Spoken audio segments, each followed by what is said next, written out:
Captain. Doctor.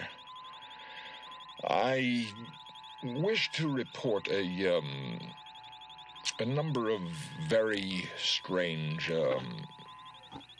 emotions. Quoi? What? Hein?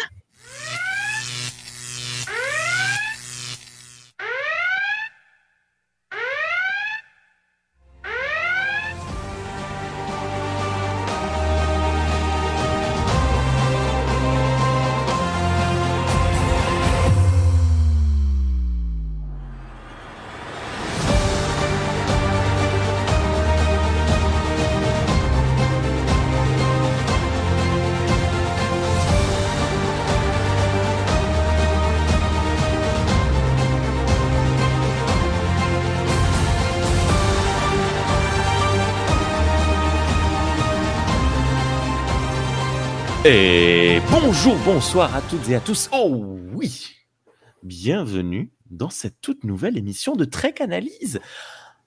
Salut Marguerite, comment tu vas?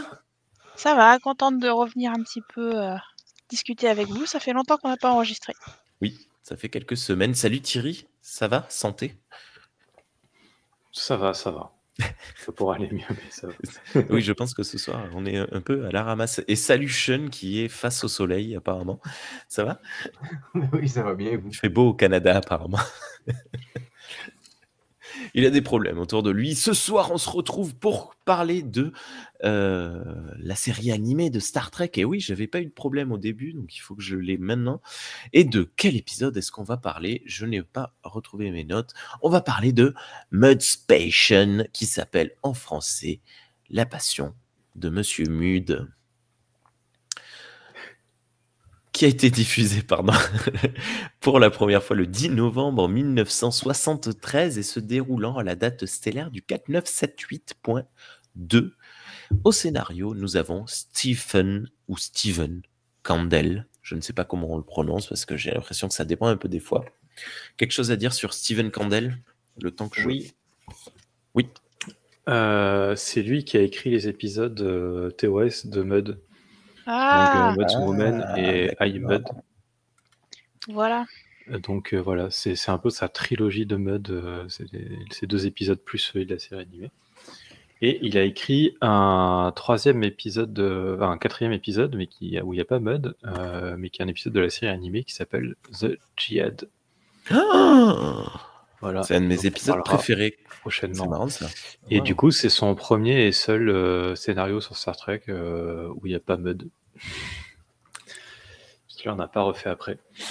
Ouais, et puis Jihad n'a pas trop d'humour en plus. Hein. Donc, quand il s'éloigne des scénarios Mudd, c'est un écrivain génie, en fait. Cassé. Et donc, méchant. Pour aller plus loin, c'est Dorothy Fontana qui l'a contacté pour lui proposer d'écrire un épisode. Ah, quelle surprise. Et à cette occasion, elle a appris que pendant la saison 3 de TOS, il avait des discussions avec Gene Roddenberry et ils envisageaient éventuellement, ça n'a visiblement pas porté ses fruits, mais de créer un spin-off de TOS qui aurait été centré sur Harry Mudd. Ah d'accord.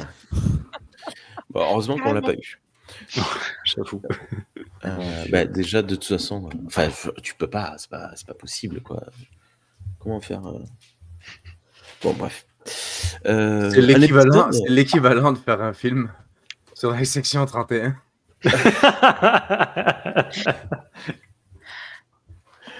De toute façon, vous avez vu 40 ans plus tard, non 50 ans plus tard, pardon, vous avez vu ce qu'en a fait Discovery. Le short trek sur Mudd, c'était une catastrophe. Mudd dans Discovery, c'était horrible. Voilà, donc c'est bien. Gardons Mudd en triple shot original. Beaucoup de respect pour l'acteur qui est revenu. L'acteur qui l'a fait à son retour, là, Rainn Wilson, il joue très bien. Puis je trouve qu'il a bien fait le rôle là, pour ce qu'on lui a demandé, tu sais. Ah bah là, c'est sûr que la scénariste, pour le coup, elle n'a pas participé à Discovery, hein, parce que c'est impressionnant ce qu'ils ont fait. Hein. Moi, je retrouve plus du tout le personnage. Hein. Ils l'ont rendu vraiment méchant et sadique. c'est quand même loin du personnage filou et gentillet, entre guillemets. Ils l'ont rendu Discovery-esque. Et Mais puis, pour on va en rebondir, parler, je Charles, dirais pas ça, mais il est plutôt grotesque en fait. Ouais, on va en parler, mais je le trouve pas gentil ou filou. non, il est pas gentil, mais il est C'est pas. une personne mais il est- abominable, quoi. Ah, Il vend des êtres humains, quoi. Genre, je sais pas vraiment comment tu peux trouver pire. c'est un libéral. Il est. C'est un Ferengi avant l'heure. Ouais, totalement. Ah, mais je voulais dire un truc. Oui, Sean, pour rebondir, dans Discovery, moi, je n'ai aucun problème avec l'acting de manière générale, à part Michelle Yeoh, que je ne trouve pas très bonne. Voilà, de manière générale, les acteurs et actrices qui sont dans cette série, je trouve que tout le monde est plutôt juste. Hein. Non, Je sais pas je si suis d'accord. Non, je suis d'accord avec toi. Je trouve que Michelle Yeoh, en particulier, je trouve qu'elle joue très bien dans les 2 premiers épisodes, quand elle fait Puis Philippa après, elle Georgiou. meurt. Puis après, elle change de personnage. Là, ça lui va plus. En fait, Philippa Georgiou, c'est Michelle Yeoh, donc elle avait pas besoin de jouer. Tandis que le Ouais, reste, c'est chaud. l'autre, c'est sûr. Mais sinon, non, je suis d'accord avec ça. Parce que même Sonequa Martin Green, quand ils l'ont pris, à la base, quand ils l'ont sorti de The Walking Dead, c'était l'une des meilleures actrices de The Walking Dead. Quand ils l'ont sorti de là, tu sais. Ce qui était très drôle, c'est qu'ils l'ont pris sûrement parce qu'elle était capable de faire des émotions comme très très bien dans The Walking Dead. Vraiment très bien. Elle était déjà casse-pied. Enfin, l'ironie, c'est qu'on la met dans un espèce de personnage où c'est un humain qui veut faire semblant d'être Vulcain et du coup qui couvre ses émotions. Du coup, c'est comme, ok, mais c'est ça qu'il sait faire, quoi. En tout cas. Prenez une actrice qui sait pas. Ouais, ils ont très vite laissé tomber l'idée qu'elle avait pas d'émotion. Oh oui, ils ont très à vite peu près laissé tomber 10 ça. Puis minutes. après, ils l'ont fait pleurer à chaque 3 épisodes. De quelle actrice Bref. vous parlez? J'ai pas suivi là. De quel personnage? L'héroïne, Michael. Michael Burnham. Ouais. Et elle a joué dans Walking Dead. Oui, Ouais. elle jouait la sœur Ah. de Tyrese. Bref, on s'est complètement éloigné du sujet parce que ce d'hab. soir, nous allons parler de Hardcore Fenton Mudd. Eh bien oui, parce qu'on va le retrouver dans un épisode, ma foi. Qui survivrait très longtemps dans The Walking Dead, ce personnage-là. Mais il serait tué par des humains à la fin. Peut-être. Qui en ont... ou piégé. Ouais, bon, bref. Et un épisode, je disais la dernière fois, je sais plus quand on a enregistré Megastou. Quand Megastou arrive, je me dis chouette, c'est l'épisode avec Lucien et tout, je suis content. Et bien là, moi, quand il arrive dans mes revisionnages de la série, je me dis punaise, c'est l'épisode avec Mudd. Et ce visionnage n'a pas dérogé à la règle. Voilà, c'est un épisode que je trouve très rigolo, mais assez lourdingue, un peu long, un peu lent, mais rigolo. Donc en fait, sur nous 4, il n'y a que moi qui l'aime, Mudd. Je résume. Je l'aime bien dans l'épisode avec les robots. Dans sa première apparition, je l'aime pas trop, et dans celui-là, moyen. Ouais, je suis pas fan de Mudd en tant que personnage. Cet épisode-là, je l'aime bien. J'aime bien cet épisode-là. Puis j'aime bien l'espèce de semblant d'arc qu'on a avec Harry Mudd, où à la fin, il semble... il fait ses aveux. Là, il dit ce qu'il a fait, ils vont l'envoyer en réhabilitation. Clairement, ça va servir à rien. Mais l'arc, de manière générale, pour son personnage, je le trouve quand même sympathique. Surtout que ce serait le dernier épisode Mudd qu'on voit techniquement dans l'ordre, parce que les autres, c'est avant. En termes de chronologie, c'est même la dernière apparition de Mudd. C'est ça. Même Discovery, ça se passe avant. Donc, tu sais, on va dire que graduellement, il devient de moins en moins connard. Là, il vend plus des gens, il vend juste... C'est vrai. Il vend juste une drogue du violeur, mais sinon... Une drogue, ouais, c'est ça. Tu sais, c'est moins pire, je sais pas. Ouais. C'est moins pire parce que techniquement, il pense qu'elle est fausse. Oui, c'est ça qui est... Bon, bref, on va y venir.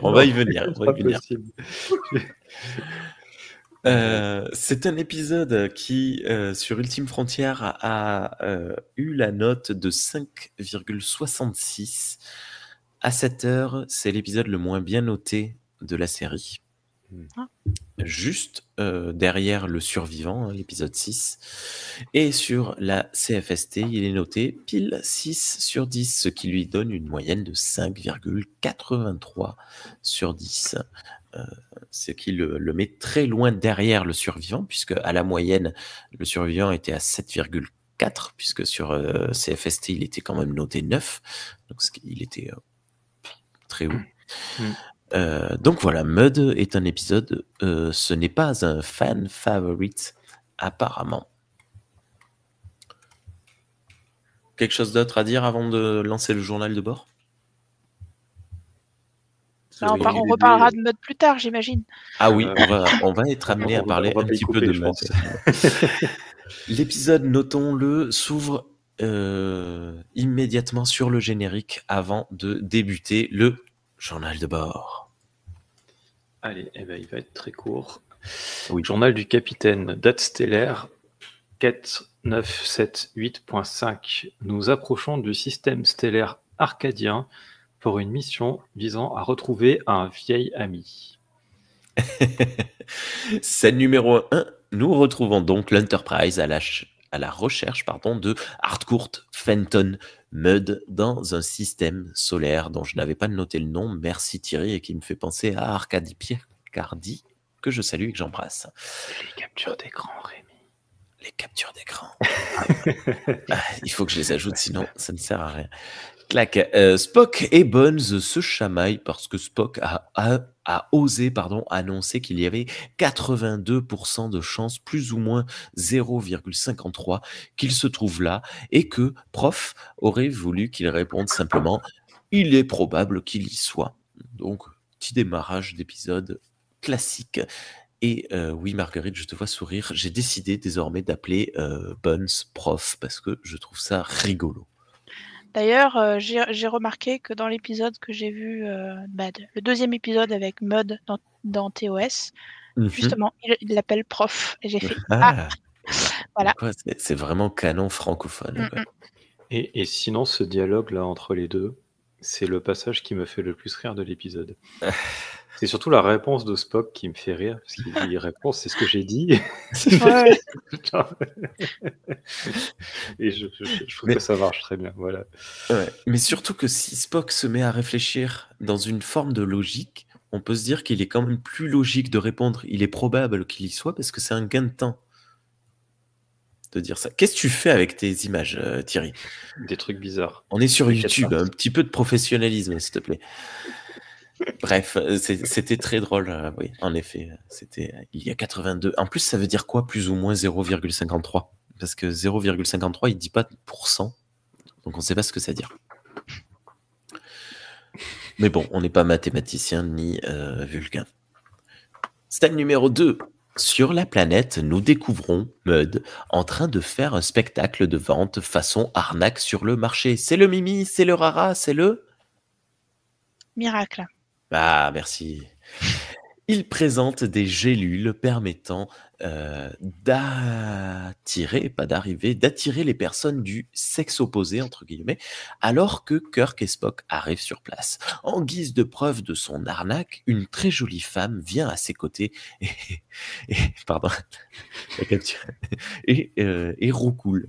Kirk et Spock regardent ça d'un air amusé, mais Mud leur dit qu'ici les lois de la Fédération n'ont pas cours, ils ne peuvent rien faire contre lui. Alors Spock sort son laser, son phaser, et bute la jolie femme. Oh mon Dieu! En fait, elle se transforme en lézard rose géant à 6 pattes. La foule s'énerve, Mud se rend immédiatement au capitaine et son second. Spock défonce le sol avec son phaser pour empêcher la foule de se rapprocher. Désolé, j'ai du mal à articuler ce soir, je suis très enrhumé comme vous pouvez l'entendre et du coup les mots se coincent dans ma gorge. Beaucoup de choses à dire sur cette scène qui est incroyable. Est-ce qu'on peut montrer les aliens qui ont l'air ahuris, s'il te plaît, Thierry? Les aliens qui ont l'air ahuris, c'est vachement sympa pour eux. Bah, les pauvres, je suis désolé, mais tout le monde a l'air très étrange. Les deux les Surtout 2 l'autre aliens derrière, quand même, il a pas de avec, chance. voilà, déjà les 2 premiers avec une tête de hyène, ont l'air, particulièrement, voilà, et gueule d'argile derrière est encore pire. C'est ça. Mm. Mais par contre, Mais les humains les se humains sont ressemblent pas tous. beaucoup mieux. Hein. Voilà.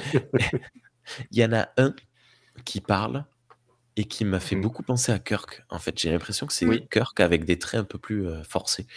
C'était un peu Ouais, marrant. ouais. Ouais, je suis Ça m'a d'accord. fait la même impression. Ouais. Ah ben lui, voilà. Super. Mm. Bref, on a des petites blagues sur les gens. Il dit même si vous êtes moche comme pas possible. Et puis là, les fameuses aliens à tête de hyène s'énervent. Il dit mais non, je parlais pas de vous, etc. C'est voilà. Et alors Parce moi, il que y a un j'ai- truc. Ah, vas-y, Marguerite. Ouais, juste par rapport aux aliens moches, ce qui est marrant, en fait, c'est qu'il y a de l'autodérision, parce qu'en fait, il dit oui, il est moche, machin, et en fait, il présente une super femme qui est amoureuse de lui. Ça veut bien dire que moi, Que je suis lui-même, c'est moche, ouais. mais voilà, pas de souci. Donc finalement, Ouais. Hardcore est au courant de la réalité. Mais il mise sur son charisme. Bon, puis il fait rien pour s'aider non plus, là, avec son come-over et sa moustache. Là, tu sais. D'ailleurs, c'est Roger Charles Carmel qui revient jouer son personnage. C'est lui qui fait le doublage. De toute façon, là, James Doohan pouvait rien faire. Hein. Il n'est pas au niveau.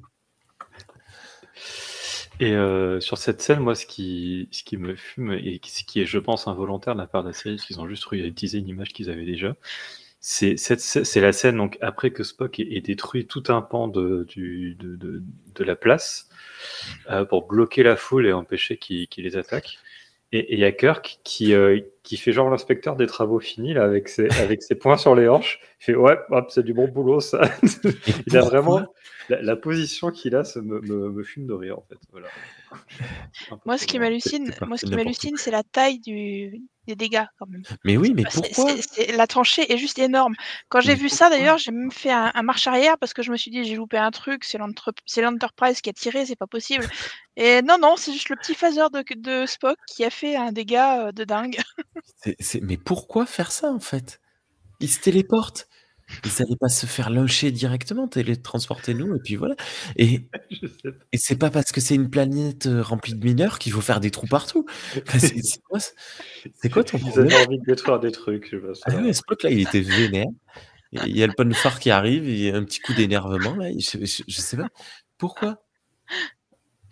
Eh ben, c'est dingue. Puis en vrai, vu les dégâts qu'il a fait, ce serait étonnant qu'il blesse personne en plus. Donc c'est complètement idiot.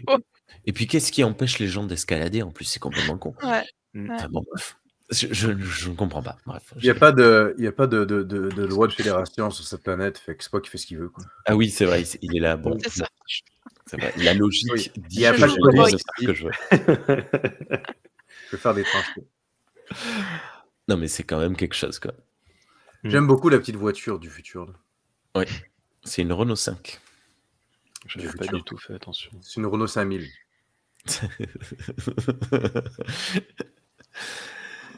Tu sais qu'il y a une blague en France, Sean. Tu dis quelque chose et tu rajoutes 3000 derrière et c'est un objet du futur. Ah, genre café 3000. Et du coup, tu as failli la faire en fait sans t'en rendre compte. Scène numéro 3.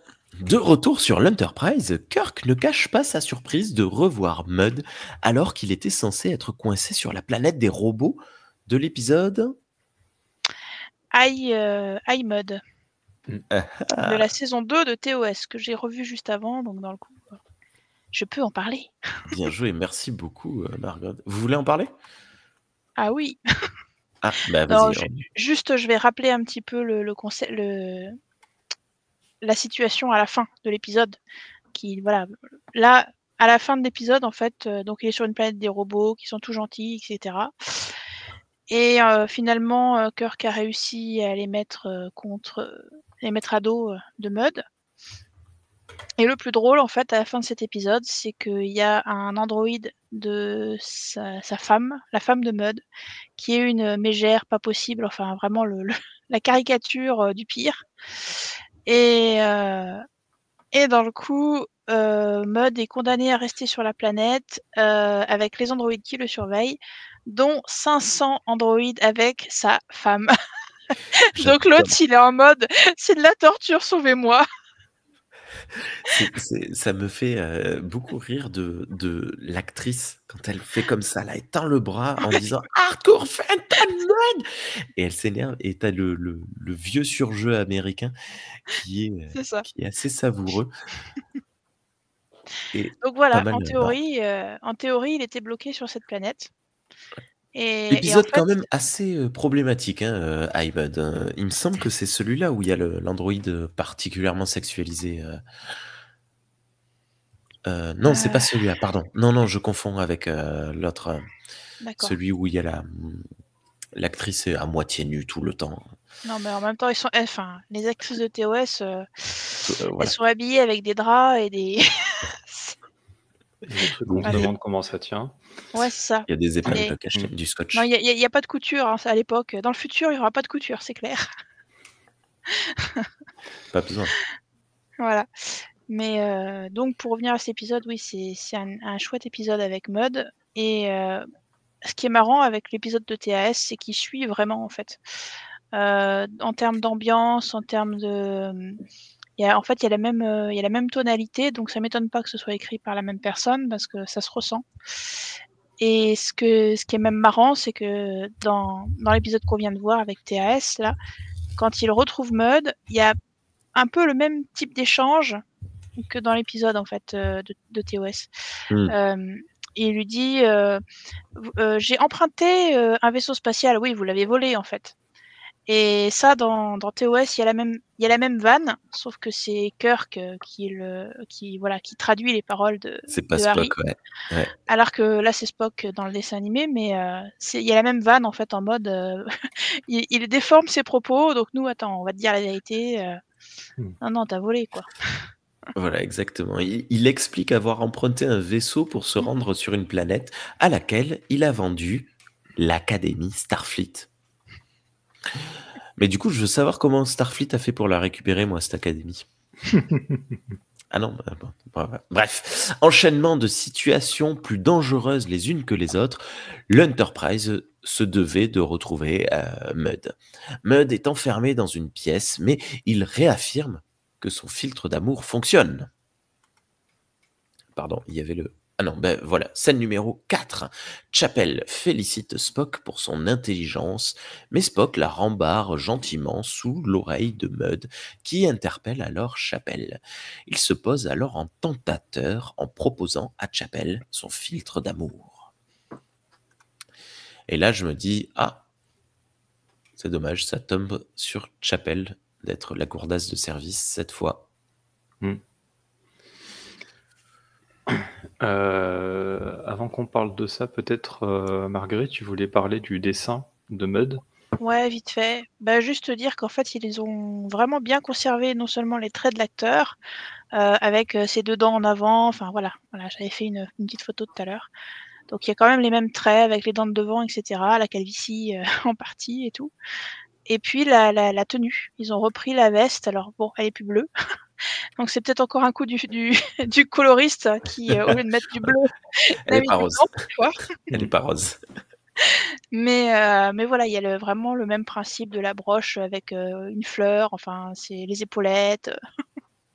Ils ont vraiment repris le design. Donc ça, je trouve ça assez cool.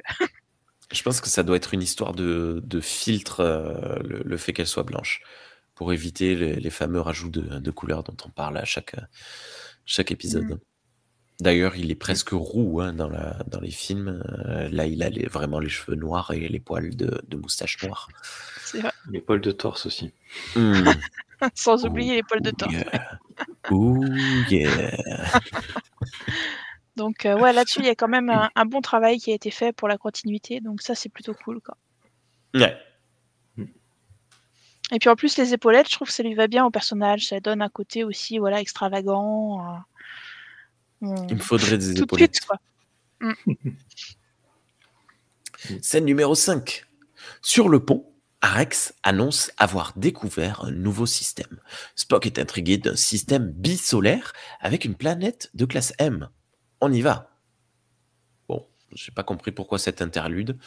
Scène numéro 6.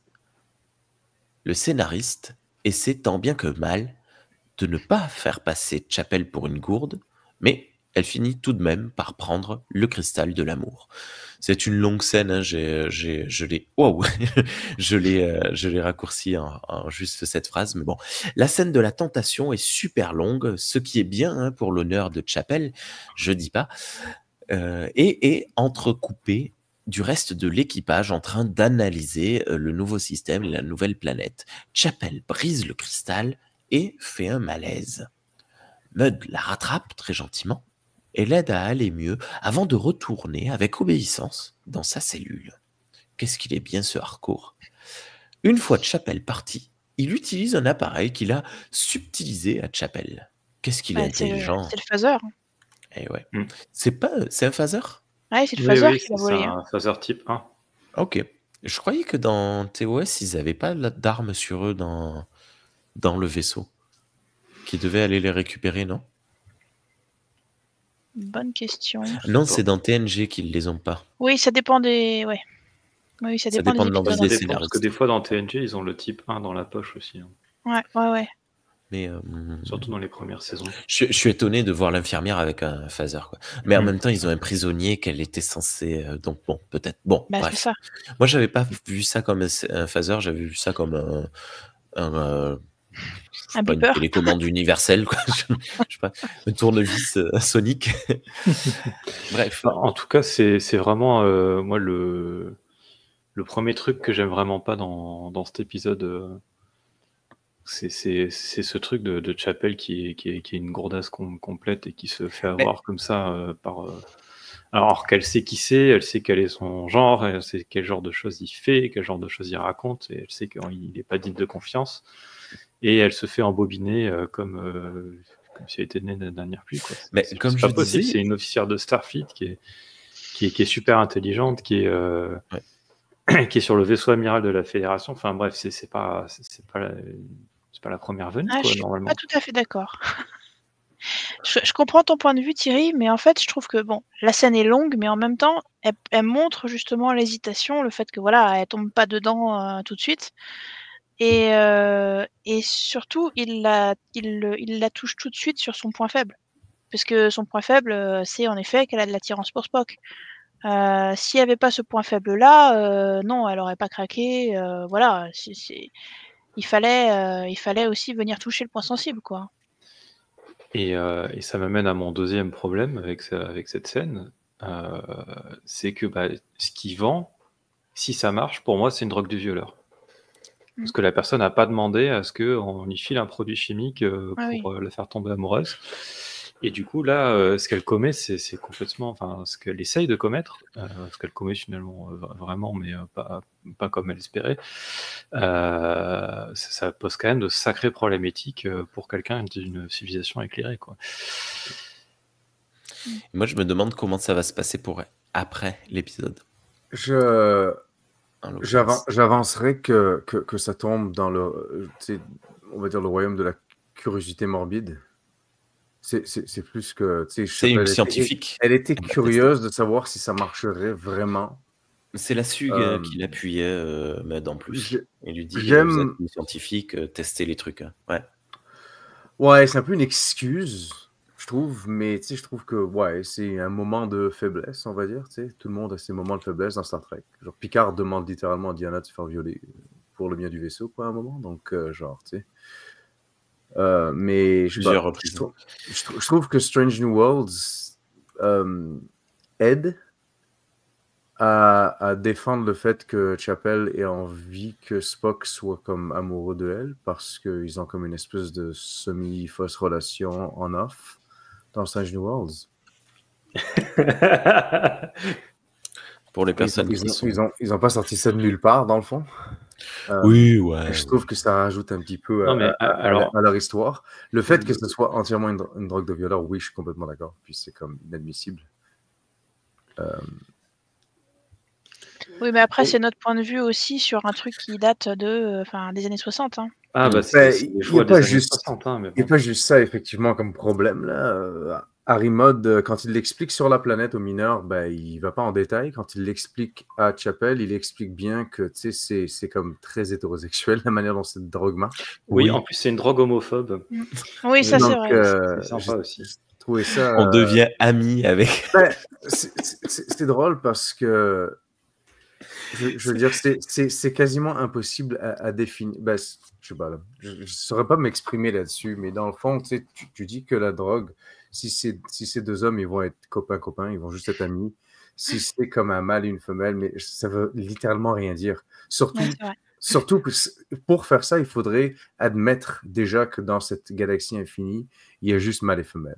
On sait en partant que, genre, tu sais, les aliens qui nous présentent, il y en a de toutes les. Il y en a qui sont, il y en a qui sont des cailloux, quoi. Fait que Comment genre, ça fonctionne avec l'espèce dans Enterprise? Tu sais qu'il y a besoin d'un Un troisième genre. cogéniteur, ouais. Le cogéniteur. Ouais, Comment ça fonctionne? je sais pas. Je sais pas. C'est Ça le doit cogéniteur fonctionner qui le que sur prend. certaines espèces, mais il se pose pas trop la question. En plus, il y a au moins 4 espèces différentes à qui il essaie de vendre le machin. Après, lui, a priori, il est même pas au courant que ça fonctionne pour de vrai. Donc, bon, Ben, voilà. Ce que j'aime beaucoup aussi, c'est que sur la planète, lui, il vend cette espèce de cristal qui permet de faire que les femelles, genre, tu sais, tombent en amour avec toi, mais il semble pas avoir de femelles sur la planète, quoi. Il y en a une, et c'est son mirage, là. Tu sais, c'est son vrai. lézard. C'est Genre, sur les fait- produits de Donc, l'espèce. Ouais. c'est comme, il y a déjà un DLC en partant. Donc, on te vend le cristal, mais après, il faut qu'on te vende la femelle aussi. Parce que tu l'as pas sur place, quoi. Donc, C'est produit par EA. c'est tough, quoi. Bah là, pour le coup, il revient à ses premiers amours, comme on voit dans le premier épisode. Voilà, Le allez trafic hop, de c'est les femmes. femmes Très maintenant. bien. Ben, il va te vendre quoi, un robot, mais tu pourrais juste programmer le robot pour qu'elle t'aime en partant. Ah. T'as pas besoin du cristal. Mais après, bon, Marguerite a raison, c'est les années 60, c'est pas vraiment les mêmes mentalités qu'aujourd'hui. Mais moi, je m'interdis pas de porter un jugement sur les mentalités des années 60, en tout cas. Et ce qu'on peut dire, c'est que l'épisode a très mal vieilli de ce point de vue-là, quoi. Donc, d'un point de vue de production, je serais juste curieux de savoir si ça faisait partie du script original ou s'il y a quelqu'un au niveau de la production, au niveau de la chaîne, qui C'est leur a dit. probablement Dorothy fait ça. Fontana qui a demandé de rajouter ça. Non, mais il y a quelqu'un qui a peut-être dit, écoute, on fait ça, non seulement, tu sais, on essaye de rester en air, on ne va pas se faire cancel, mais en plus, on fait ça pour les enfants. Est-ce que vous pourriez, s'il vous plaît, juste préciser que si c'est comme deux personnes du même sexe, ben, c'est une amitié. Peut-être que ça a été une note qui leur ont été données, tu sais. Alors, c'est moi, moi j'aurais bien imaginé Roddenberry, vu ce qu'il a fait après en termes de notes, ce qu'on a retrouvé après en termes de notes de production sur la nouvelle génération. J'aurais bien. Oh, il a un copain. Voilà, alors pour les personnes qui nous écoutent en Et c'est pas podcast, très podcastique. vous le saviez peut-être, mais Thierry a très souvent un glommer qui vient sur sa vidéo. Et là, Sean nous montre son glommer. Il agit dans tous les sens. Ce petit monstre orange. Arrêtez! Vous êtes en train de faire peur à mon tribule, Et arrêtez! voilà, et le tribule de Marguerite qui a flip. Je sais plus ce que je disais du coup. Roddenberry Pardon. voulait Le qu'il mien, nous baise il avec rien, son il mange manche. juste du Je sais brocoli. qu'il y a au moins un épisode de la nouvelle génération où Roddenberry envisageait qu'ils arrivent sur une planète où il y avait des orgies bisexuelles en arrière-plan. Donc, je l'aurais bien imaginé dire sur l'épisode, essayer de dire on pourrait pas leur faire avoir une orgie bisexuelle sur la passerelle de l'Enterprise avec Arex et tout, ce serait cool. Voilà. C'est de là que viennent le double pénis Klingon, en fait, parce que Arex, c'est son triple bras. Ça donne des idées. Pardon, je pars. C'est quoi ce délire encore? Mais je soupçonne que, parce que bon, clairement, Roddenberry il y avait certains bons côtés là-dessus, mais aussi des très mauvais côtés. Non, Il y a un problème avec le sexe. Très mauvais côté. Et je pense clairement que les sous-entendus inévitables qu'il y a avec ce type d'épisode sur le sexe, c'est un truc qui probablement lui a donné envie de signer pour l'épisode. Et pour tous les épisodes avec Mudd, d'ailleurs, je pense.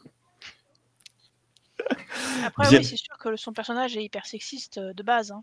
Ça fait partie de ses caractéristiques. Hein. On continue. Scène numéro 7. Ni une, ni deux, Mudd fonce sur un ordi et efface le badge de Chapel pour le changer en le sien. Ça se dit ce que je viens de dire? En le sien? Ouais. Voilà, donc on a la magnifique Chapelle Christine avec la tête de Harry Mudd dessus. Scène numéro 8. Dans le bureau de Spock, Chapelle lui amène le rapport. Elle fait semblant de trébucher et touche Spock. Et c'est une scène qui me fait mourir de rire. On voit très clairement les limitations de l'animation de cet épisode avec Chapelle qui, d'un coup, se retrouve quasiment téléportée, assise en semi-tailleur sur Spock. Bref, voilà, et les mains posées sur les épaules. Et touche donc Spock. Elle lui demande s'il veut qu'elle reste pour l'aider, mais il répond « bah non ». Et donc elle sort. Si je me trompe pas, à aucun moment elle touche Spock. Alors, Bah là, elle le touche là sur la photo. Ben non. Elle son touche ses t-shirt, vêtements, mais tu veux dire. Ah oui, si je te touche avec du parfum, malgré les t-shirts, ça va pénétrer. Ah. Donc, est-ce qu'on peut se dire... Je me suis fait la même réflexion, je me suis dit, si ça fonctionne avec des phéromones ou un truc comme ça, c'est pas très grave. Mais oui, moi je m'attendais à ce qu'elle lui mette la main, tu sais, genre sur le visage. Ou ça fait très une drogue de violeur. En ajoutant ce détail-là, en plus, tu sais. Ouais, oui. Mon Dieu. Scène numéro 9. Dehors, Chapelle peste contre Mudd. Elle fonce dans sa cellule pour en découdre avec lui, mais la découvre vide et se rend compte qu'il lui a vidé les poches. Scène numéro 10. Ah, non, tu voulais dire quelque chose par rapport à ça?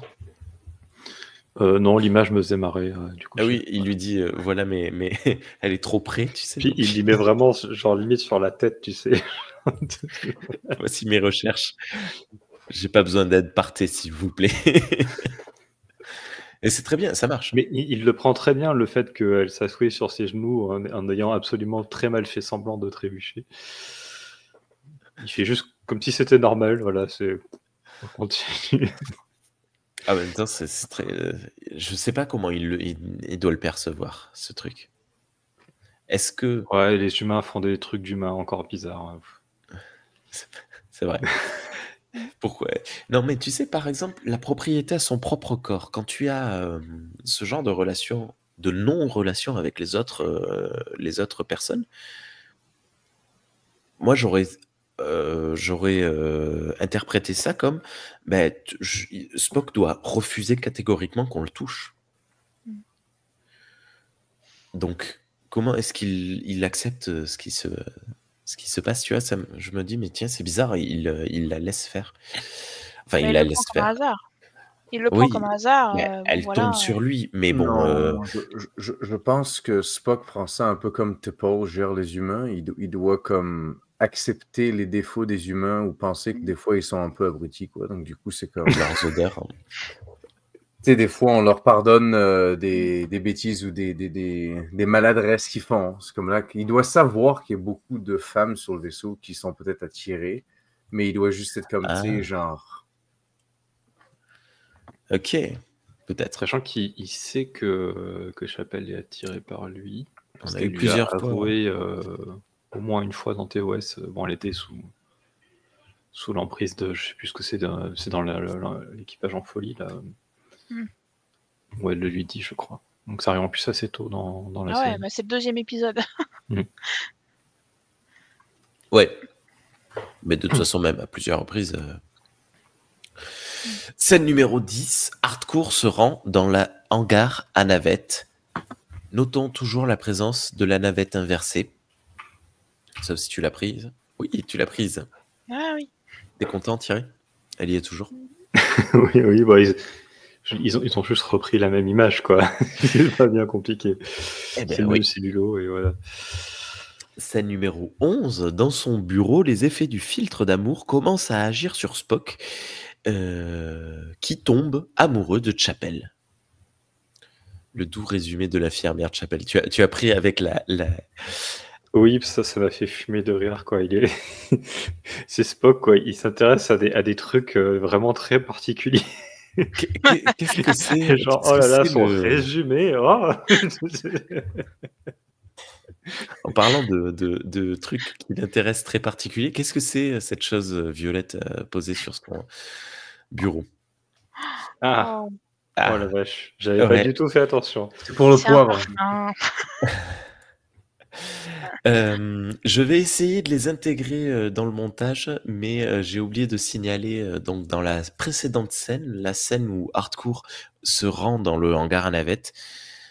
Cet épisode est une usine à mèmes en fait, et on a la porte qui s'ouvre et Meud derrière la porte qui sourit tout contente d'être là et qui me tue, qui me fait marrer.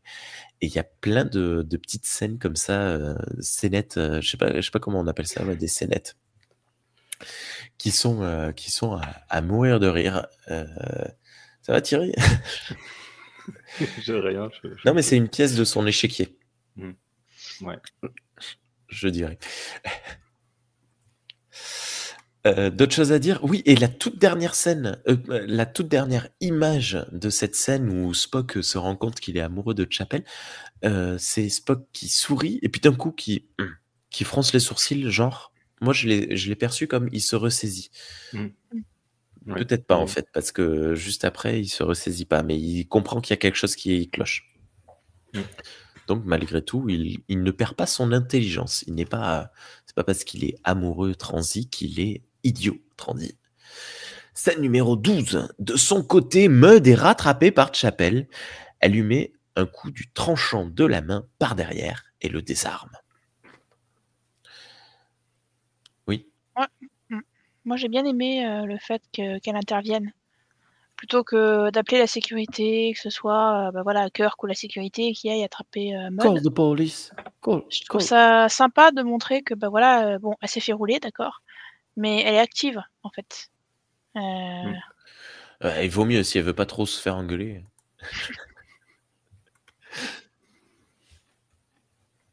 D'autres choses? La position est rigolote, ça fait très James Bond Girl. Mais on avait déjà eu ça dans Lorelai Signal, où elles étaient toutes dans la même position à peu près. Scène numéro 13. Sur la passerelle, Spock fait un rapport auprès de Prof et du capitaine à propos de ses émotions. Tout le monde se retourne et dit « What ?» Scène que j'ai demandé à être réinterprétée à l'ouverture de cet épisode. Tellement, là pour le coup, c'est ça qui m'a fait me pisser de rire. Oui, me pisser de rire, très étrangement. Et c'est celle-là que je me suis remis plusieurs fois, je me disant, mais qu'est-ce que c'est? Genre, ils sont tous là en train de travailler, ils ignorent complètement Spock. Alors, en plus, la scène est en POV de Spock, c'est-à-dire qu'on est derrière Kirk, qui ne se retourne même pas. On voit le regard, enfin, on comprend le regard de Spock en train de balayer la passerelle et avouer que il a des sentiments. Et là, Prof qui se retourne, quoi? Bref, ça me scie. Très drôle. Toute la passerelle qui est choquée, en même temps, c'est normal pour le coup, parce que c'est que Spock ait des sentiments encore bon. Ok, mais qu'il l'avoue devant tout le monde, ça c'est vraiment un truc, c'est pas possible quoi. Il est malade. Il y a un truc, vraiment un problème. Il y a vraiment un problème. Sean, tu veux nous partager une image? Alors, tu n'as plus de micro. Tu as coupé ton micro. Oui. Je la mets. Hop là, dis-nous tout. Harry Mudd dans TNG. Oh. Oh. C'est dans l'épisode 12 de la saison 1, l'épisode Dixon Hill. Data fait des investigations sur... dans le fond, il apprend tout ce qu'il peut sur Dixon Hill avant de partir dedans. Puis dans les images, des illustrations, ils ont repris l'image de TAS de Harry Mudd. Ok, ah oui, tout à droite. Pour mettre dans les infos de Dixon Hill. Ah, c'est marrant ça. Pourquoi avoir fait ça? Ouais. C'est un petit Easter egg d'après moi. Là. Il y a plusieurs personnages qui existent dans la série qui sont repris juste pour illustrer ici, tu sais. Mais voilà. Ouais, c'est marrant. Donc, c'est juste un souci d'image pour pas pas faire plus de recherches et tout ça, hop, ils ont réutilisé ce qu'ils avaient déjà, en fait, c'est ça que tu veux dire? Peut-être, mais sinon, je pense que c'est Ah, plus un c'est easter egg, là. Je pense que oui. c'est plus d'un point de vue de production, ça les a amusés de mettre ça, parce que ça, c'est des images qui défilent. J'ai enlevé mon son parce que je devais faire pause, tic, tic, tic, tic, tic, sur Oui. la barre d'espace 6 fois juste pour arriver à capturer l'écran, quoi. Il faut le parce que là, alors, il faut du HD et la possibilité de mettre pause pour pouvoir s'en rendre compte. Voilà. Ok. Bah, tu m'as appris un Ok. truc. Mais du coup, ce sont les mêmes personnes ou c'est scène numéro Capture. 14 dans le hangar. Remets les miennes de capture. Rémi. Oui. Voilà. Dans le hangar à Merci. navette, Chapel est en colère car le filtre ne fonctionne pas. Mais Mud proteste et maintient que le cristal fonctionne. Il propose même de lui en donner d'autres, mais elle lui tire dessus. Il s'échappe et échappe les cristaux près d'une bouche d'aération. Aïe, aïe, aïe! Oui, c'est quand il a l'air énervé. Les cristaux se sont ventilés dans l'air. Mud chope Chapel et l'emporte comme otage. Sur la passerelle, Spock voit ça et s'écrie « Mon amour !» sous les regards éberlués du reste de l'équipage et de Arex qui siffle. Mais là, ça vire à la comédie, mais totale, quoi. Mais qu'est-ce qu'il aura pris de faire ça, quoi? Pourquoi? J'imagine le scénariste se dire « Et là, Arex siffle. » N'importe quoi. Scène numéro 15, Spock ne tient plus en place, il veut rattraper Christine. Kirk décide, Christine c'est le prénom de l'infirmière Chapel. Kirk décide de se téléporter avec lui. À ce moment-là, j'ai compris que c'était sur la navette. Un peu plus tard, je comprendrai que ça n'est pas sur la navette.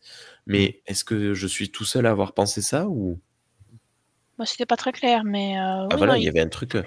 mais ils l'ont dit qu'ils se posaient sur la planète, donc logiquement, ils se téléportent sur la planète. Mais en fait, fallait écouter. Mais ils le disent après, non? Ou ils le disent déjà la première fois? Je sais pas. Moi, j'ai eu un petit bug sur le coup, j'ai marqué Kirk décide de se téléporter avec Spock sur la navette. Je voudrais revenir un peu en arrière sur la capture que j'ai pris là Ouais. Donc on voit Mud qui fonce sur Chapel pour la désarmer, je crois. Ouais. Et en fait, c'est la même animation que celle de Kirk qui s'avance pour donner un coup de poing. Ouais. Et je pense ils doivent avoir je sais pas, un genre de storyboard de l'animation, et puis plutôt qu'en refaire une animation, ils sont repartis de là et ils ont calqué Mud dessus, quoi. Et c'est assez marrant. Ouais. C'est vraiment les mêmes mouvements, souvent, exactement, quoi. C'est ouf. C'est chouette, hein. Mais moi, c'est ça qui me plaît dans cette animation. Enfin bon, bref. C'est ce qui fait le charme de cette série. Tout en même temps, l'essence des cristaux s'infiltre sur la passerelle. Coupure pub. Scène numéro 16, dans la salle du télétransporteur, Prof et Scotty rattrapent Kirk et Spock pour leur annoncer avoir découvert les cristaux brisés. Mais bon, les deux partent tout de même. Murray transmet les données de l'endroit où la navette a atterri, puis se met à roucouler avec Scotty. Je dis vraiment, c'est une usine à mèmes, cet épisode, il est incroyable. C'est ça qui a inspiré Shax et comment il s'appelle dans Lower Decks, là. Ah, d'accord. Ah, oui. La docteure, là, je sais pas comment elle s'appelle non plus. Tana, quelque chose comme ça. Tiana. Un truc dans le genre. Pourquoi pas? Je sais pas. Scène numéro 17. Sur la planète, Mud découvre une planète, déserte, mais garde son optimisme et dit qu'il va s'en sortir car il y a toujours un marché pour ceux qui sont intelligents. Malheureusement, et on le voit assez clairement sur l'image, la montagne sur le côté n'est pas du même filtre que le reste du décor. Elle n'est pas sur le même celluloïd. La montagne, d'ailleurs, Mm. ouvre les yeux. Ah, ouvre l'œil. Mais tout va bien pour... Oui, pardon. Juste pour dire que donc c'était la première fois que je voyais cet épisode, je me suis pas fait avoir. Hein. Tout de suite, je l'ai vu, la forme, j'ai dit non, c'est pas Oula. possible. Ça Surtout pue. la patte, en fait. Surtout la patte Smell avec les like deux shit. griffes, c'est assez... Mais tout va bien pour Spock et Kirk, best friend forever, qui débarquent sur la planète, bras dans les bras. Ah, d'abord Arex qui fait de la guitare. Non, mais ce sourire, il me fume. Non mais c'est génial. Ce sourire d'Arex qui joue de la guitare à 3 bras. Hein, voilà. Il a une guitare conçue pour les gens qui ont 3 bras, quoi. Oui, mais c'est pas possible en fait, parce que le designer est complètement bête, parce qu'il ne peut pincer que les cordes du bas, parce que ses doigts de la main gauche ne sont pas assez longs. On le voit Et sur alors, l'image. c'est un problème. Et alors, ça veut dire que toutes les cordes, là, les 18 000 cordes qu'ils ont fait en haut, qu'il joue avec sa main du milieu, je pense, elles ne peuvent faire que leur son propre, c'est-à-dire qu'il ne peut pas jouer. Bon, bref, c'est mal pensé. Et en plus, de toute façon, avec 2 doigts seulement, tu peux... Bon, bref, c'est complètement idiot. Une espèce qui n'a que 3 doigts ne peut pas faire de la guitare, en fait. Ou alors, c'est vraiment très... Non, enfin, ouais, non, c'est très mauvais ce que je viens de dire, et c'est du validisme, excusez-moi. Bref, mais c'est pas logique qu'elle ait inventé la guitare. Tu peux nous montrer, s'il te plaît, sauve-moi, Thierry. Est-ce que tu C'est peux nous sûrement, montrer sûrement l'instrument d'une autre espèce. Ouais, Ça vient sûrement pas de sa planète à lui. peut-être, ouais. Ce que je trouve rigolo, c'est que la guitare a qu'une seule caisse de résonance, mais 2 trous Bah oui. pour que le son des cordes aille dedans. Ah, le son de Parce que chaque corde, oui, aille dans le pas. bon trou. Bah, peut-être qu'il y a 2, peut-être qu'il y a quelque chose qui sépare les 2 trous, là, tu sais. Oui, mais du coup, je sais pas comment ça marche. Tu peux nous mettre Kirk et Spock qui se font un câlin, s'il te plaît? Ah, Voilà. Le moment que tous les fans de Slash attendaient. Kirk et D'ailleurs, Spock qui se font un câlin. tu remarqueras que j'ai laissé le sous-titre et je me suis permis de rajouter des guillemets. ouais, j'ai remarqué. Ah oui. Donc, les personnes à l'audio, on voit Kirk et Spock en train de se tenir bras dessus, bras dessous, une main contre l'épaule, tout sourire tous les deux. Et Kirk en train de dire mon cher ami Spock. Et Thierry a mis un guillemet à ami. Mais pas le temps de niaiser. Oh shit! La montagne se réveille réellement et commence à les attaquer. Tout le monde lui tire dessus, mais aucun effet. Elle pète tout autour d'elle, notamment la navette. Oh shit! Oh shit! Une deuxième montagne se réveille. Kirk appelle l'Enterprise pour se faire téléporter, mais personne ne répond parce que tout le monde est en train de route couler. Notamment Prof, qui drague hyper lourdement une nana dans, Non, c'est pas prof. Hein. dans Oh, la... Attends. dans la... C'est pas prof. Hein. dans l'infirmerie. Oui, dans l'infirmerie. Ah, si, oui. si. Ah oui, là, oui. Non, mais par contre, la scène de danse était à mourir de rire également. Oui. Il danse beaucoup Ça, trop c'est- vite pour des êtres humains. Ça, c'est ma scène préférée. Vraiment, là, c'est fantastique. Juste le fait Donc, qu'ils on a...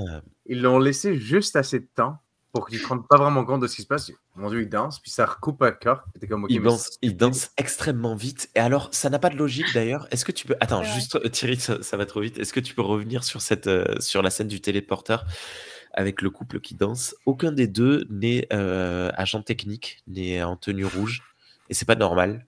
Parce qu'il devrait y avoir un agent rouge dans la salle de téléportage. Bah, il doit être en train de recouler dans un couloir. Hein. Ouais, voilà. Et tu me reproches à moi d'aller trop vite. Tu as passé 5 captures d'écran en 3 mots.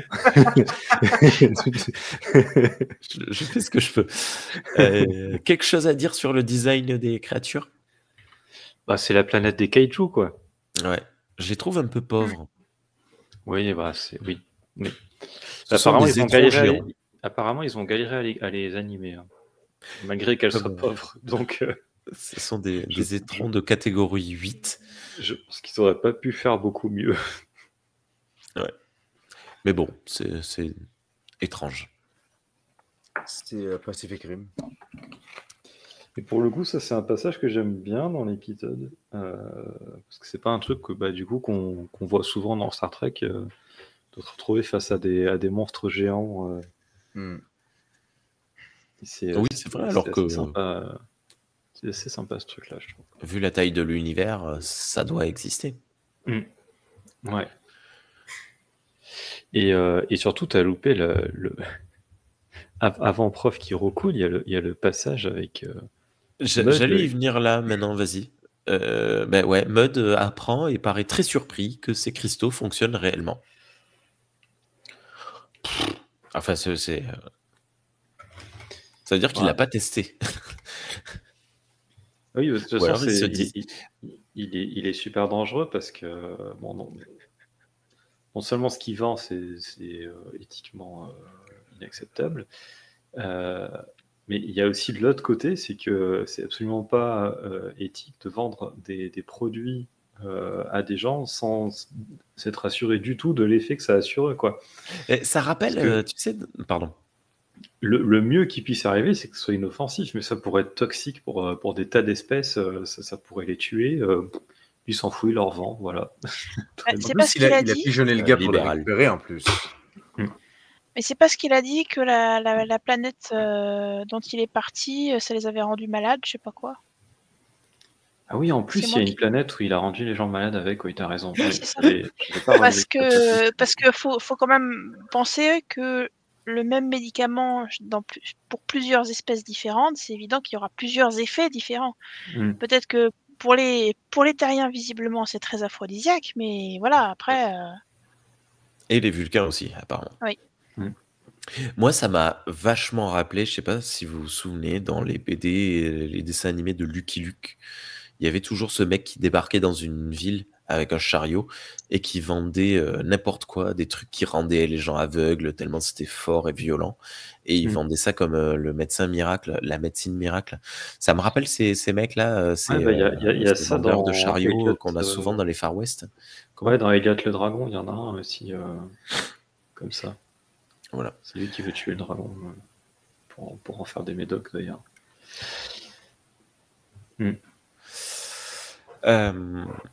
Kirk a une idée concernant les deux monstres et demande à Mud ces derniers cristaux. On se demande ce qu'il va faire. Tu voulais dire quelque chose?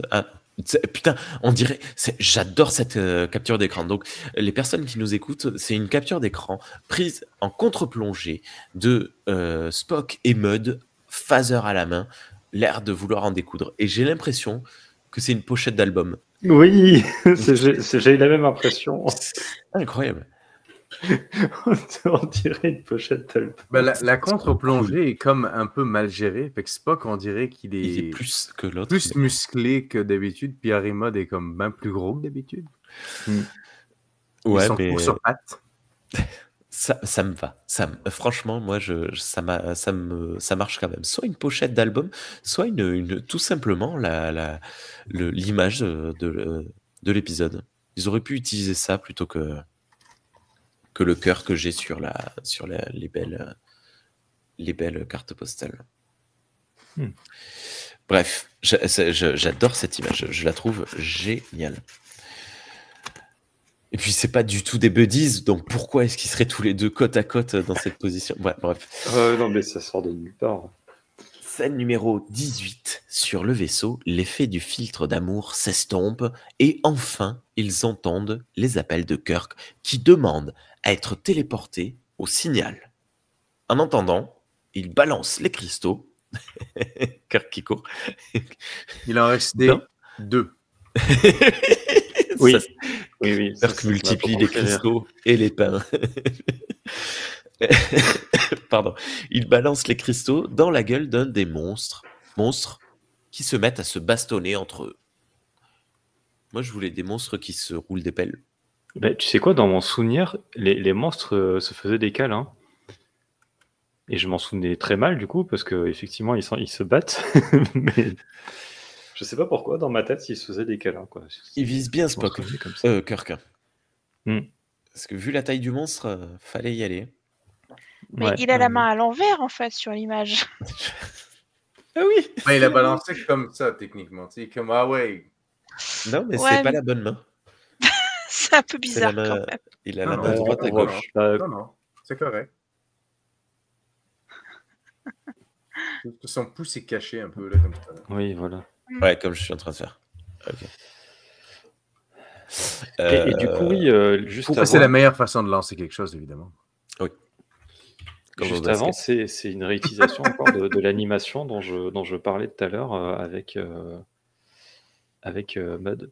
Et voilà. Voilà. Et je crois qu'elle l'est utilisée 3 fois dans l'épisode, mais j'en ai loupé une pour les captures d'écran. Kirk qui a des gigas oreilles. C'est C'est fou. le- Ils sont pas capables de faire une seule image correctement. hein. Bah, je vous ai C'est votre montré, boulot, moi, les gars. je vous ai montré, moi, ce qui m'avait choqué dans cet épisode, c'est à un moment, les yeux de Mud, ils sont trop bizarres. Ils sont Dans très la loin. scène où il parle à Chapelle, je crois, au début. Mhm. Où vraiment, il a un œil qui regarde de côté et l'autre, non. C'est trop bizarre. Il Il a un peu un œil. Oui. Ouais, voilà. Attendez, hop là, je vais montrer On se mon demande. image. On sait pas ce qu'il fait. C'est trop bizarre. Il a un œil qui regarde Mais- d'un côté et l'autre qui regarde en haut, en fait. Mhm. C'est- Ouais, c'est compliqué la Il perspective Décilien, comme ça. Louche. Et là, je me pose la question, pourquoi avoir demandé au vaisseau d'attendre avant de les télétransporter pour faire ça, alors que pareil, ils étaient à l'abri, ils étaient derrière des rochers depuis 10 minutes, il ne se passait C'est rien. C'est juste pour Ça mettre fait un peu 2 fois. d'action. Ça fait 2 Ouais, fois c'est qu'ils font ça. pour montrer des monstres en train de s'entretuer, ouais, je sais pas. Ouais, c'est vrai que c'est curieux. En plus, cette scène, moi, je l'ai mal interprétée, en fait. Ah. Parce que Ah. bon, j'ai dû être un peu distraite. J'ai pas vu Kirk balancer les cristaux. J'ai cru qu'en fait, il les avait étalés sur lui. Et que donc, il fallait... Non, mais... Juste pour vous dire. Ça y est, je les ai perdus. J'ai cru que...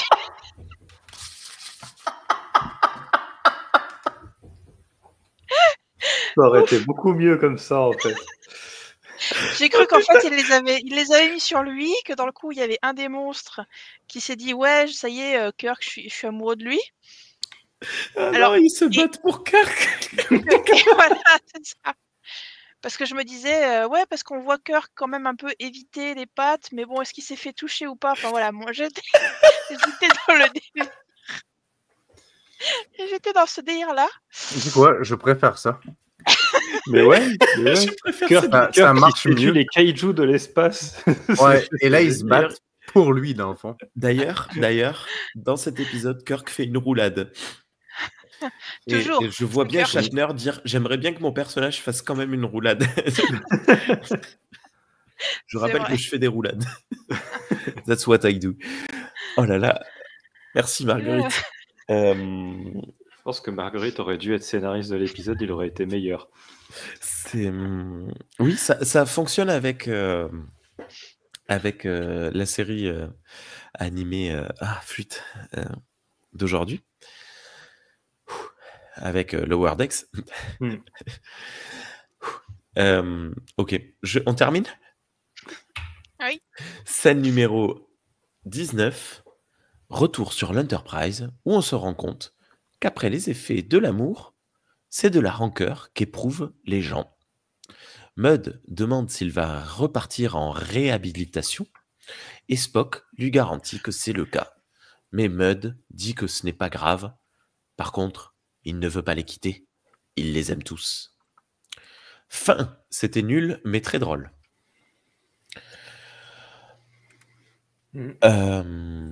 J'aime bien l'idée que dans la fédération, les gens ne vont pas en prison, ils vont en réhabilitation. Bon, j'aime moins l'idée qu'on considère que la ça prison, marche ça pas. ne sert à rien. Mettez-le vous pour dit. Parce que du coup, visiblement, la réhabilitation, ça marche pas sur Mud. La réhabilitation, c'est comme la prison, ça ne sert à rien. Tuer les gens, Je direct. sais pas, mais j'aime bien l'idée de la réhabilitation. Je trouve ça cool qu'ils aient pensé à ça à l'époque, tu vois, de se Oui, dire, parce que de toute façon, encore juste quelques années plus tôt, on l'a vu à l'époque de Discovery, quand tu faisais une connerie, tu étais envoyé au bagne. Allez, tu vas casser des cailloux en Guyane. C'est, mais même c'était chaud. dans la série originale, hein, parce que alors même si on ignore The Cage, bah, dans The Menagerie, vu qu'on voit The Cage, c'est assumé que la peine de mort existe et qu'elle peut s'appliquer juste parce que tu es allé sur une planète où tu Tu n'avais es pas le allé. droit d'aller. C'est pas n'importe quelle planète. Tu es allé sur une Peine de planète. mort. Oui, j'ai mal fait la liaison, Rémi. Ça va, tu vas t'en remettre. C'est moi qui parle en plus. Oui, mais c'est une planète, c'est une règle. Et je pense que ça ne fonctionne que pour Oui, c'est une règle les gens de dissuasive, hein. Starfleet. C'est une règle d'exception. C'est une Mais règle oui, dissuasive sinon, et d'exception. pendant Voyageur, on t'envoie en Nouvelle-Zélande. C'est vrai. C'est vrai. Le pauvre Tom Paris. Affreux, La c'est Nouvelle-Zélande est un énorme centre de réhabilitation. Eh ben, l'Australie était déjà blindée. Il faut qu'on va sur l'île d'à côté. L'Australie, c'est la prison. C'est celle à qu'on côté oublie du tout le centre temps de mettre sur les cartes. Voilà, on la va les mettre là. Nouvelle-Zélande, très souvent. Mais tu parlais de la série originale, Thierry. Il y a un épisode que j'aime bien, c'est Dagger of the Mind, c'est ça? Pardonnez mon Oui. anglais pourri. Mm. C'est plutôt des gens qui ont des problèmes mentaux, qui sont soignés entre guillemets. Mais en fait, moi ça à chaque fois, je le vois aussi un peu comme un centre de réhabilitation. Enfin, c'est pas très clair en fait. C'est pas très clair dans l'épisode. Oui, parce que c'est quand même beaucoup des criminels qu'il y a dedans, et si je me rappelle Ouais, bien. c'est ça. Enfin, voilà, pour moi, c'est un peu. Ça peut être un centre de réhabilitation en fait qu'on voit dans cet épisode. Ouais. Ok. D'autres choses à dire? Bah, si sur l'épisode en général, je trouve que vous êtes un peu dur. Enfin, je sais pas. Je le trouve pas spécialement moins mauvais ni meilleur que les autres épisodes de TAS qu'on a vus jusqu'à présent. Et je sais pas. Bon, il y avait des trucs qui pêchaient, il y avait des trucs qui étaient pas au point. Hein. Mais bon, non, mais c'est que j'aime bien le personnage de Mudd, puis voilà en fait. C'est tout. Avoue-le, Marguerite. Je l'avoue. Parce que j'aime bien ce genre de fripon. Enfin, même à écrire, hein, je vous dis, c'est un plaisir d'écrire ce genre de personnage. Ouais. Parce que justement, c'est des méchants qu'on aime. Voilà. Ah, moi, je lui laisse le bénéfice du doute, hein, malgré ce que disent Sean et Thierry. Moi, D'ailleurs, cette histoire-là de Dixon Hill, on pourrait imaginer que, en fait, après, en effet, la réhabilitation marche et il devient auteur. Il devient auteur de policier. Sympa. Il change de nom et il change de vie. Parce que je sais plus Dixon Hill si on a une date. Ouais, je pense que c'était les années 50. Ouais, Dixon Hill, c'est très vieux. C'est daté. Non, moi, j'ai rien contre l'épisode en soi. J'ai contre l'idée que 20e siècle. Ouais, je suis un peu contre l'idée que Harry Mudd soit comme pas si méchant que ça. En fait, c'est un gros connard en fait depuis le début. Puis, mais cet épisode-là en particulier, il me plaît, je l'aime bien. Il me fait rire. J'aime beaucoup avoir genre des gros monstres à la fin. J'aime l'idée que comment dire, il fait magouille par-dessus magouille, quoi. Oui, c'est ça. Comme il a réussi à voler ou peut-être, je sais pas moi, il a réussi à récupérer ce produit-là sans que l'autre personne soit vraiment au courant. Il a quasiment tué toute une planète où il a rendu tout le monde malade. Là, il est quand même sur une autre planète en train d'essayer de vendre ce produit magique alors qu'il Mais tu vois, il n'y a même pas de femme dans le coin. Genre, j'aime beaucoup l'idée que... Puis il fait un espèce de regard à la caméra comme quoi il avait presque prévu d'être capturé. Parce que là, il a l'air un peu comme perdu sur sa planète désert. Ah, On peut-être. on dirait que La planète des mineurs, ouais. ouais, il est pas mécontent d'être à bord du vaisseau, quoi. Et moi, tu vois, je le trouve quand même plus appréciable que celui de. Allez, ça y est, forcément, avec cette image, je le trouve plus appréciable que celui qui vend des tribules. Oui, absolument. Moi, c'est le contraire. Je il est trouve relou, Cyrano celui-là. Jones plus sympathique. Cyrano Jones. Ben, C'est quoi ces noms? je préfère voir des épisodes de Harry Mudd que Cyrano Jones. Même si je pense que dans la vraie vie, Cyrano Jones, c'est une personne moins pire. Mais après, Ils vont c'est quand le même même dans la même principe. cellule. Mais après, c'est le même principe, c'est des arnaqueurs. Voilà. Enfin, à part quand on le voit dans Discovery, on peut supposer qu'il a un minimum d'éthique dans le sens, par exemple, il peut s'interdire de tuer. Je sais pas. C'est l'impression que j'ai en tout cas. Bah, vu qu'ils vendent des produits toxiques à des gens qui les rendent malades, Oui, je non, suis mais pas ça. sûr que. Oui, non, mais s'ils sont malades, ça, ils s'en foutent. Ouais. Mais je pense par contre qu'il a un côté un peu, comment on dit. Non, et puis, il y a aussi le fait que quand on voit Kirk et Spock le retrouver, à chaque fois, ils ont un petit sourire en coin. Même eux ne le détestent pas profondément. Du coup, je pense qu'on rentre un peu trop facilement en empathie avec lui.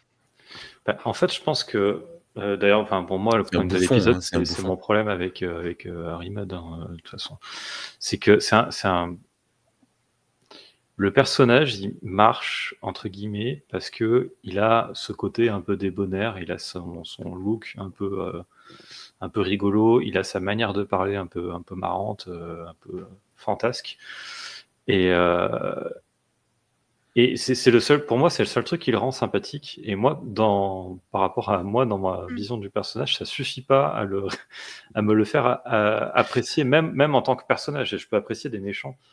J'ai pas de problème avec ça.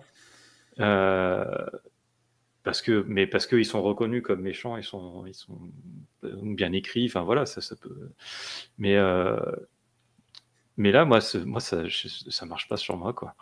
Ça marche pas sur moi, et du coup, je le vois juste comme une personne horrible et misogyne, un espèce de vieux libidineux là qui lance des regards chelous aux soldats dans la rue, tu vois. Je le vois comme ça, le mec, quoi.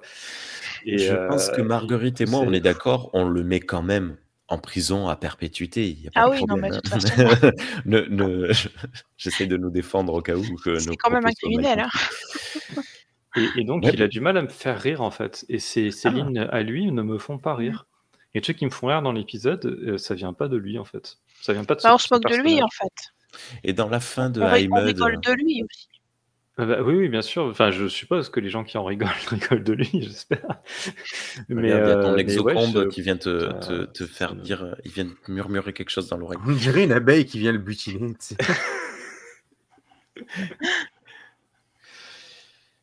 Et voilà. Et du coup, les passages de l'épisode qui me font rire, c'est plus les trucs entre les personnages de l'Enterprise. Sous influence, parce que pour le coup, c'est vrai qu'ils sont rigolos comme ça. Meurès, c'est très cool. Ouais. Enfin, très cool. Mais tout le monde à peu près. Hein, voilà. Parce que finalement, même Bones qui fait son relou, il est relou avec une personne qui a la réceptive, donc est-ce que c'est bien dans ce cas précis, les deux prix de la MDMA. Tout le monde est un peu voilà. Donc en fait tout ce qui est autour, ça m'amuse, mais en fait tous les frasques de mode me font pas rire par contre. Voilà. Ça marche pas sur moi, quoi. Je dis pas que c'est pas drôle, je dis que ça marche pas sur moi. Et donc du coup l'épisode, voilà quoi. Mais ça me le fait avec tous les épisodes avec Harry Mudd de toute façon, donc c'est pas compliqué. Voilà. Bien. Est-ce que vous avez d'autres choses à rajouter sur cet épisode? Sean, tu peux nous dire la note IMDb? Parce que des fois tu la sors, des fois tu la sors pas. Ouais, je l'ai vu du tout là. Non, je l'ai vu. Non, je l'ai vu tout à l'heure. C'était sur 6.2 ou 6.3. Ce que j'avais trouvé étrange parce que je pense que le pire noté c'est Magics of Megastu. On en avait dit que c'était c'est 5.9. Les chrétiens qui ont voté. Honnêtement, tous les épisodes de TAS ont comme 900 votes sur IMDb ou 800, donc c'est très peu de personnes. Ils ont tous à peu près 6. Sauf After Year où il y a comme 8. Les gens ont fait un effort pour aller apprécier cet épisode-là. Ce que tu viens de dire, c'est très important parce que moi, les notes que je donne, elles sont basées souvent sur entre 4 et 10 votes. C'est clair. Qui représentent l'entière francophonie. Bien. Merci beaucoup à tous les 4, tous les 3. Je m'inclus. Non, c'est parce que j'ai inclus Mud. Si je vais checker comme la dernière note que j'ai mis pour le dernier film, il se trouve que c'est Godzilla vs Kong. Il y a genre 260 000 votes. Ça donne une idée. Donc, le fait que genre un épisode de TAS soit noté par 800 personnes, c'est vraiment pas grand-chose. T'as vu le trailer pour le nouveau Godzilla? Ils nous font un trailer pour nous annoncer qu'ils sont en cours de production. Ouais, on en est... Et vous avez remarqué, là, depuis un an, on a des trailers de trailers. C'est-à-dire, on a, au démarrage d'un trailer, on a 3 images chocs, et puis on a le vrai trailer qui commence plus lentement, machin truc. Et maintenant, on a ce qu'on a eu avec Godzilla, le prochain Godzilla X Kong, des images, c'est juste une image, un travelling en avant, là, je sais plus comment ça s'appelle, et à la fin, il y a marqué « en cours de production ». Et t'es là. Non, mais les États-Unis, quoi. Bref, allez, merci beaucoup, Marguerite. On se retrouve très bientôt. À plus. Marguerite, à plus. Oui. On se retrouve très bientôt, Sean. Désolé, ma phrase était pourrie. Hein. Bon, ça va. À bientôt, Sean. À plus. À bientôt et à plus. Dans le bus. Et salut, Thierry. Ciao. Salut, à bientôt. Creplan.